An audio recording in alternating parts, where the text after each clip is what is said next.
ఓం శ్రీ పరమాత్మనే నమః. శ్రీమద్భాగవత సంగ్రహము దశమ స్కందము. ఈరోజు మనం 32వ భాగం తెలుసుకుంటున్నాము. కాలయవనుని భస్మం చేసిన ముచుకుందుడు గురించి ఈరోజు మనం తెలుసుకుంటాము. ముచుకుందుడు ఇక్ష్వాకు వంశంలోని మాంధాత మహారాజు తనయుడు ముచుకుందుడు. అతడు సత్యధర్మపరుడు, మహానుభావుడు. తనను రాక్షసుల బారి నుండి రక్షించవలసిందని ఇంద్రాది దేవతలు అతన్ని కోరుకున్నారు. అతడు భూలోకాన్ని వదిలిపెట్టి చాలా కాలము దేవతల రక్షణ కార్యంలో నిమగ్నమై ఉన్నాడు. కుమారస్వామి దేవతల సేనాధిపతిగా రాగానే భూలోకానికి తిరిగి వెళ్ళడానికి దేవతల అనుజ్ఞను పొందాడు. అతని నిస్వార్థ సేవకు సంతోషించిన దేవతలు అతనితో ఇలా అంటున్నారు: ఓ రాజశ్రేష్ఠ, మానవలోకంలో శత్రువులే లేని నీవు నీ యొక్క రాజ్యాన్ని స్వజనులను వదిలి వచ్చి చిరకాలం నుండి రేయింబవళ్ళు మా యొక్క రక్షణ కార్యంలోనే నిమగ్నుడవై ఉన్నావు. అనివార్యమైన కాలప్రభావం చేత భూలోకంలో నీ వాళ్ళందరూ ఎప్పుడో మరణించారు. మోక్షాన్ని తప్ప నీవేదైనా కోరుకో, ఇస్తాము. మోక్షాన్ని ఒక్క శ్రీహరే ప్రసాదించగలడు అని చెప్పారు. చాలా కాలం నుండి నిద్రే తెలియని ఆ రాజుకు నిద్ర ముంచుకొస్తూ ఉండగా బాగా అలసి ఉండటం చేత ఏమీ ఆలోచించలేకపోయాడు. అతడు తనకు ఏ విధమైన అంతరాయము లేని నిద్రను ప్రసాదించమని కోరుకున్నాడు. వారు తథాస్తు అన్నారు. అతనికి ఈ గుహలో నిద్రపమ్మని, అతని నిద్రను భంగము చేసిన వ్యక్తి అతని దృష్టి పడగానే భస్మమైపోతాడని వాళ్ళు చెప్పారు. ఆ విధంగా ఈ ముచుకుందుడు కృతయుగంలో నిద్రపోయి త్రేతాయుగం గడిచిపోయి ద్వాపర యుగాంతానికి కాలయవనుని వలన నిద్రాభంగమై లేచాడు. కాలయవనుడు భస్మం కాగానే శ్రీకృష్ణుడు ముచుకుందునకు దర్శనమిచ్చాడు. నిద్ర నుండి పూర్తిగా మేల్కొన్న ముచుకుందుడు నీలం మేఘశ్యామ శరీరము, పీతాంబరాలు, కౌస్తుభమణి, వైజయంతిమాల, చతుర్బాహువులు, శంఖ చక్ర గదా పద్మాలు, మకర కుండలాలు, ప్రసన్న వదనము, ముల్లోకాలను మోహింపచేసే మందహాసంతో బాసిల్లుతున్న ఆ దివ్యసుందర రూపాన్ని తిలకించాడు. సంభ్రమాశ్చర్యాలతో చెలించిపోయి ఇలా అన్నాడు: శశివో, ఇంద్రుడవో, విభావసుడవో, చంద ప్రభారాశివో, శశి చూడామణివో, పితామహుడవో, చక్రాంక హస్తుండవో, దిశలున్ భూమి యుర్వశమై మిన్ను నిండెనిదే, నీ తేజంబు చూడంగదు ఎవ్వడవేళ వచ్చి తిచ్చటన్ వర్తించదే కాకివై. ఓ దేవా, నీవు చంద్రుడవో, ఇంద్రుడవో, అగ్నివో, సూర్యుడవో, చంద్రశేఖరుడవో, బ్రహ్మదేవుడివో, చక్రపాణివో తెలియటం లేదు. నీ తేజస్సు చూడటానికి శక్యము కాకున్నది. దిక్కులు, భూమి, ఆకాశము అంతా నీ దివ్య తేజస్సుతో నిండిపోయింది. నీవెవరివి? ఒంటరివాడవై ఇక్కడికి ఎందుకొచ్చావు? ఈ అడవి కఠిన శిలాకంటకమయము, క్రూర మృగాల నిలయము. నీ పాదాలు చూస్తే పద్మదళాలలాగా కోమలంగా కనిపిస్తున్నాయి. నీవు ఇక్కడికి ఎలా రాగలిగావు? అయ్యో, నీ పాదాలు కందిపోయి నొప్పి పెడుతూ ఉంటాయి. నన్ను నీ పాద శుశ్రూష చెయ్యనిస్తావా? నీవెవరివో నాకు తెలియదు. ఇష్టమైతే చెప్పు. నేను ఇక్ష్వాకు వంశములోని మాంధాత పుత్రుడను.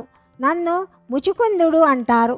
దేవసేనలో చాలా కాలము మేల్కొని ఉండటం చేత అలసిపోయి ఇక్కడ నిద్రలో మునిగి ఇంద్రియ వ్యాపారాలను మర్చిపోయాను.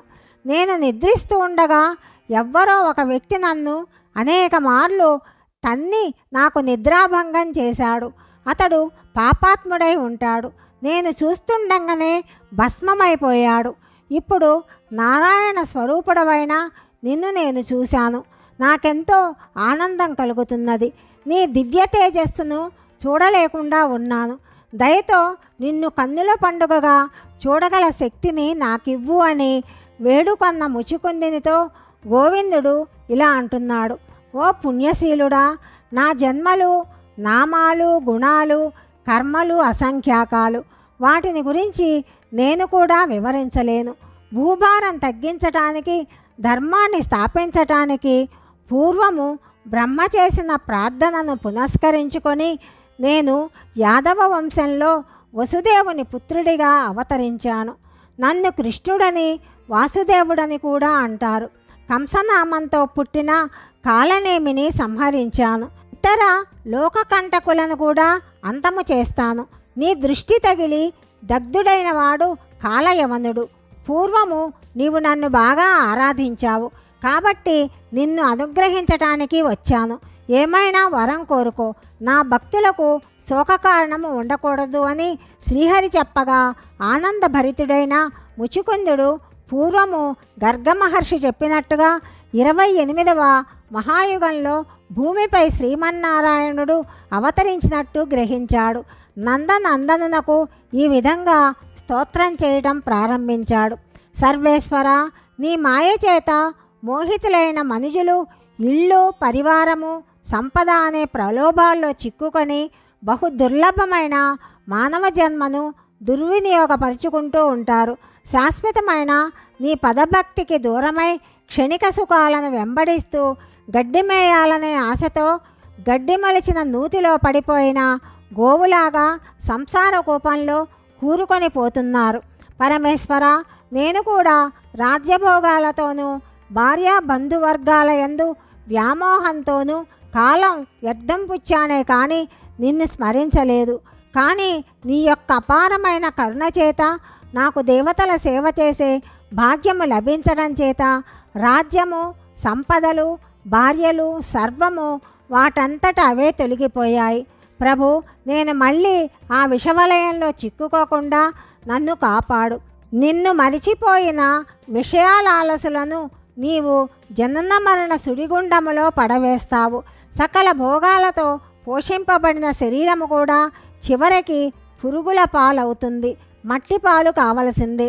ఈశ్వర, భోగాలను త్యజించి మనస్సును నిగ్రహించి తపస్సు చేసే యోగులు కూడా స్వర్గాన్ని, ఇంద్ర పదవిని అపేక్షిస్తారే కానీ అమృతత్వాన్ని కోరుకోరు.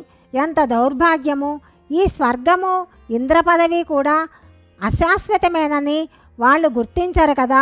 అచ్యుత, నీ అనుగ్రహం కలిగినప్పుడే సంసారమందు అసంగం ఏర్పడుతుంది. నిస్సంగము చేత సజ్జన సాంగత్యము లభిస్తుంది. సత్సంగము వలన నీ యందు భక్తి సిద్ధిస్తుంది.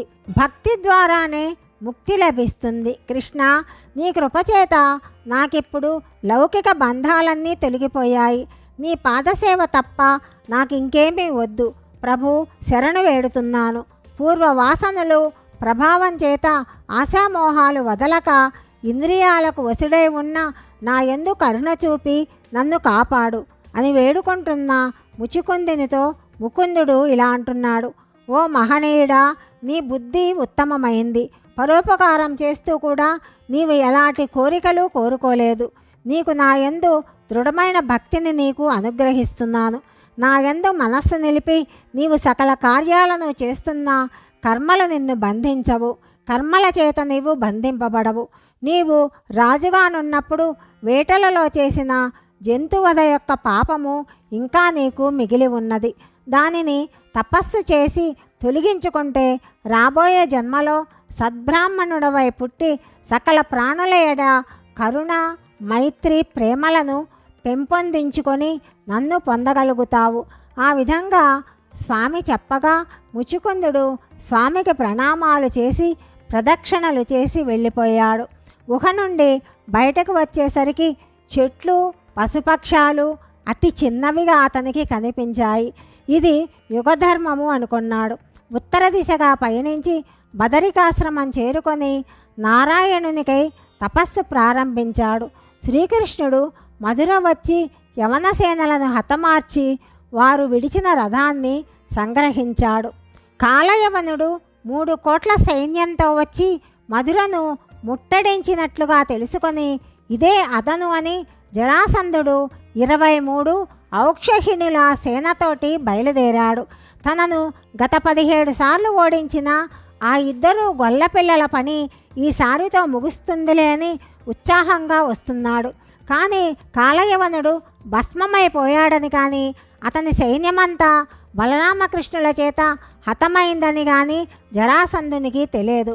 యాదవుల ఆస్తులతో పాటు యుద్ధభూమిలో యవ్వనులు విడిచిపెట్టిన ధనరాశులను బండ్లలో పెట్టించి ద్వారకకు తరలించటానికి బలరామ కృష్ణులు సిద్ధముగా ఉన్నారు. అంతలో జరాసంధుడు సేనతో జోరుగా వస్తుండటం చూసి బండ్లను పంపించేసి తామిద్దరూ ప్రాణభయంతో పారిపోతున్న వాళ్ళలాగా పరుగెత్తడం ప్రారంభించారు. జరాసంధుడు అది చూసి విస్తుపోయాడు. తనంతటి వీరాది వీరునే 17 సార్లు ఓడించిన ఈ అన్నదమ్ములు ఇప్పుడు రణభీరువుల్లాగా ఇలా పారిపోతున్నారెందుకో అని ఆశ్చర్యపోయాడు. కాలయవనుడేడి, వాని సేనావాహినులేవి, ఆ గుట్టలు గుట్టలుగా పడి ఉన్న కళేబారాలెవరివి ఏమీ తెలియటం లేదు. ప్రస్తుత కర్తవ్యము ఆ కుర్రలిద్దరినీ పట్టుకోవడం అని భావించాడు. వాళ్ళని వెంబడించాడు. సేనలకు కూడా తన వెంట రమ్మన్నాడు. రామకృష్ణులు వడివడిగా అడవి మార్గాలలో అడ్డదారులలో పరిగెత్తసాగారు. కనిపిస్తున్నారు కానీ పట్టుబడరు. జరాసంధుడు ఇలా కేకలు వేశాడు, కుర్రలారా, మీరు యాదవుల్లో మహావీరులట కదా, ఇలా పారిపోతున్నారేమిటి? ఈ జరాసంధుని నుంచి తప్పించుకోగలరా? భూమిలో దాగినా, సాగరంలో చచ్చినా, ఆకాశంలోకి ఎగిరినా మిమ్మల్ని పట్టుకొని హతమారుస్తాను. ఆగిపోండి, పరిగెత్తడం వృధా అవుతుంది అని అట్టహాసంగా నవ్వాడు. వారు పోయి ఒక పెద్ద పర్వత శిఖరాన్ని ఎక్కారు. అక్కడ ఎల్లప్పుడూ వర్షాలు కురుస్తుంటాయి కాబట్టి దానిని ప్రవర్షణగిరి అంటారు. అడవి దట్టంగా ఉంటుంది. జరాసంధుడు సేనలను పర్వతం చుట్టూ కాపలా ఉంచి కొందరిని కొండ మీద వెతకటానికి పంపించాడు. తాను కూడా వెతికాడు. వాళ్ళు ఎక్కడా కనిపించనందున పర్వతం చుట్టూ కట్టెలు పేర్చి నిప్పంటించాడు. అరణ్యమంతా మంటలతో నిండి కాలిపోయింది. వీళ్ళు ఎక్కడ దాక్కున్నా బూడిదైపోయి ఉంటారులే. ఈ శుభవార్త విని నా పుత్రికలైన కంసపత్నులు సంతోషిస్తారు అనుకొని సేనలను మరలించుకొని వెళ్ళిపోయాడు. రామకృష్ణులు నిప్పంటించటంలో నిమగ్నులై ఉన్న సైనికులను కనుమరుగు చేసి కుప్పించి వెలుపలకు దూకి తప్పించుకొని పారిపోయారు. ద్వారకా నగరానికి వాళ్ళు చేరుకున్నారు. ద్వారకా విలాసము రుక్మిణి గురించి తదుపరి భాగంలో తెలుసుకుందాం. సర్వం శ్రీకృష్ణార్పణమస్తు.